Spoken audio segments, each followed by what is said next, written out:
Tagar Institute, Jurnalisme dan Riset.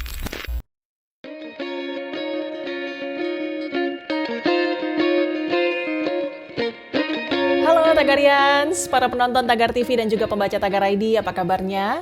Senang sekali saya Kori Olivia bisa kembali menemani Anda di Tagar TV. Hari ini saya ingin membacakan ulasan pilihan redaktur Tagar tentang Hari Internasional Penjaga Perdamaian PBB yang diperingati setiap tanggal 29 Mei. Hari Internasional Penjaga Perdamaian PBB diperingati setiap tahun untuk menghormati lebih dari 1 juta laki-laki dan perempuan yang dikenal di seluruh dunia sebagai Blue Helmets atau helm biru.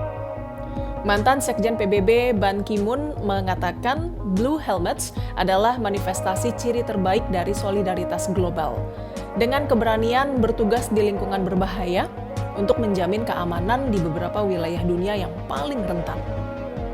Selain menjaga perdamaian, Blue Helmets juga menangani masalah sisa-sisa perang, terutama ranjau darat yang berpotensi membunuh atau menciderai warga sipil.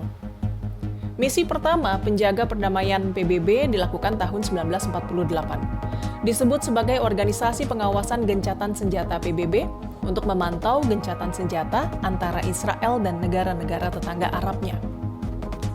Dikutip dari laman resmi Kementerian Luar Negeri RI, United Nations Peacekeeping Operations atau Misi Pemeliharaan Perdamaian PBB, MPP-PBB, merupakan flagship enterprise PBB yang dibentuk sebagai alat PBB untuk menjaga perdamaian dan keamanan internasional. Berdasarkan data UNDPKO per 31 Oktober 2018, tercatat lebih dari 100.000 personel dari 124 negara, baik dari unsur militer, polisi maupun sipil yang diterjunkan di 14 MPP-PBB. Dari aspek pendanaan, total anggaran MPP-PBB untuk periode Juli 2018 sampai Juni 2019 adalah sebesar 6,69 miliar dolar Amerika. Pada awalnya, peran MPP-PBB terbatas pada pemeliharaan gencatan senjata dan stabilisasi situasi di lapangan untuk memberikan ruang bagi usaha-usaha politik dalam menyelesaikan konflik.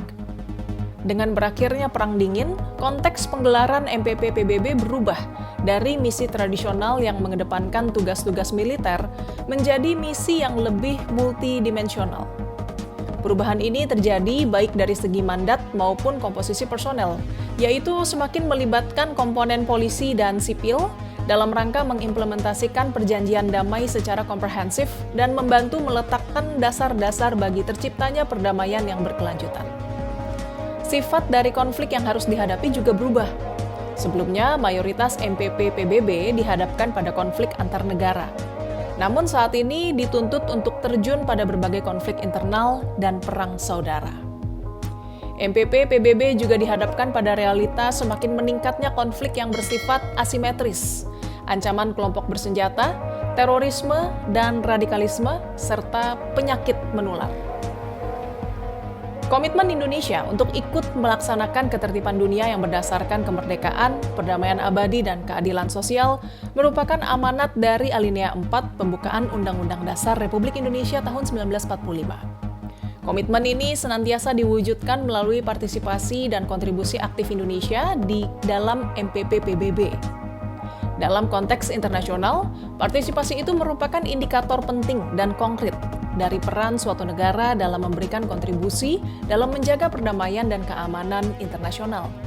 Sedangkan dalam konteks nasional, keterlibatan itu merupakan sarana peningkatan profesionalisme individu dan organisasi yang terlibat secara langsung dalam penggelaran operasi internasional. Secara strategis dan ekonomis, partisipasi Indonesia dalam misi pemeliharaan perdamaian juga dapat dimanfaatkan untuk mendorong pengembangan industri strategis nasional di bidang pertahanan. Beberapa produk Indonesia yang digunakan dalam MPP-PBB antara lain Armored Personnel Carrier Anoa dan Komodo, serta senjata api SS dari PT Pindad, dan seragam militer atau polisi buatan swasta nasional. Kontribusi Indonesia pada MPP-PBB dimulai sejak tahun 1957 saat Indonesia mengirimkan 559 personel infanteri sebagai bagian dari United Nations Emergency Force di Sinai. Tagarians, demikian ulasan pilihan redaktur Tagar hari ini tentang Hari Internasional Penjaga Perdamaian PBB yang diperingati setiap tanggal 29 Mei. Subscribe YouTube channel Tagar TV dan klik loncengnya juga untuk mengikuti video menarik membahas topik terhangat hanya untuk Anda. Saya Cory Olivia, Tagar TV.